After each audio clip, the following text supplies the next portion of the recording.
round. Now, notice if I cover up the 8, it says negative 5x. It somehow in the end is still going to have to say negative 5x. So when I flip these two around, it's going to be negative y equals negative 5x plus 8. All right. So we're really, really close now. It looks very much like what we want. You got y, then you got an equal sign, then you got x something, and then you got lonesome number. The only thing that's wrong still is this negative out here. Notice none of them said negative y to start. Remember, if I want to change the sign, I just go through and change the sign on everything. So instead of negative y, this is going to be y.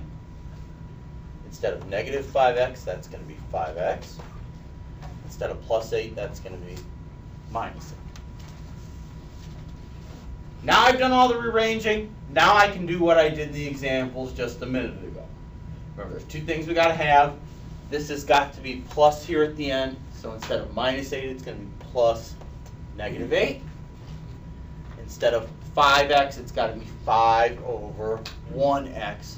So my slope actually does something. And now I'm ready to graph.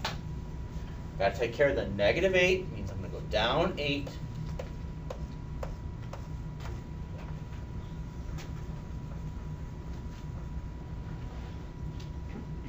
And the slope is 5 over 1. That means I'm going to rise 5 and run 1. So from here, I'm going to go up 5, go over 1.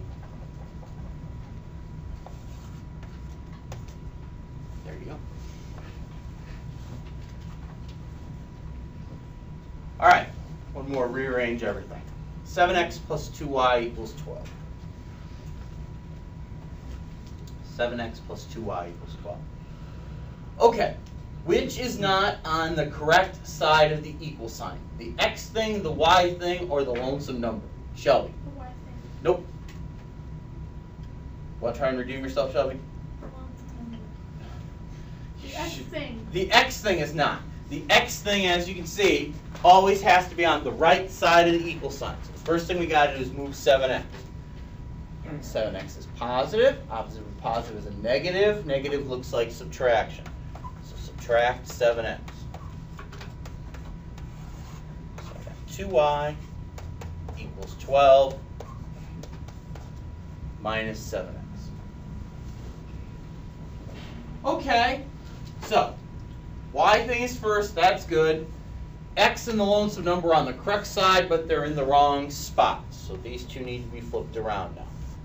Just like the last one, if I cover up the 12, it says negative 7x. So somehow, some way, it's still going to have to say negative 7x when I'm done. So 2y is negative 7x plus 12. Okay, now, as you can see, we've got one last problem here. Y's got a number in front of it. I got to get rid of that number in front. It says 2 times y. If I was just solving any old equation, how would I undo 2 times something? Jackie? I'm going to divide. So I'm going to divide by 2 here. Now when you divide by 2, it's a little bit different. You divide each part by 2. So this thing gets divided by 2 and that thing gets divided by 2.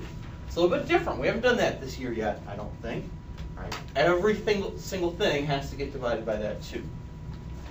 All right. Now you're saying, oh, that's a nasty fraction. But that's not a problem. Remember, slope has to be a fraction anyway.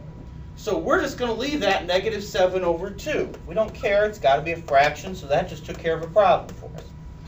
12 over 2. 12 over 2, of course, you can divide that out and make 6. As you can see, that worked out pretty well because I've got plus, I've got a fraction in front of x, so I'm ready to graph. So, I've got 6 here. That means I'm going to go up 6 and put a dot.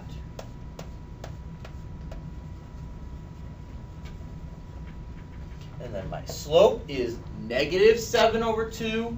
That means I'm going to rise negative 7, or in other words, come down 7, and then go right 2.